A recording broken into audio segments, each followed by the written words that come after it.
When you screw up, you should be able to fix the problem. Number two, this is our North American landmass. This is part of our birthright with the Grand Canyon, with the Niagara Falls, with Yosemite. This is one of the wonderful things that we hope will always be here, the Gulf of Mexico. It's more important than a presidency. This president has not acted that way. He has not acted like this is more important than something else like a fundraiser in California or an interview about basketball with Marv Alpert. He doesn't seem to be taking ownership. Presidents must seize control when something like this happens.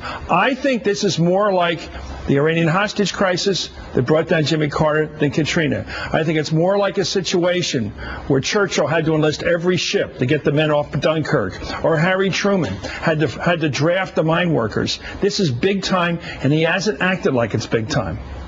Day that spilled, that's a lot of oil out there. We're going to have the effects of this for a long, long time. It's going to take a major effort. Chris Matthews. Well, my question, Senator, is why doesn't the president bring in all the oil companies that do business in this country? Why doesn't he operate in an emergency situation the way Harry Truman would and said, we want all the super tankers to do business in this country to get out there and start sucking up this petroleum. Millions and millions of gallons out there. It's not going to go away unless it's collected. Why do we keep treating this like a BP business problem when it's affecting our very society and our continent?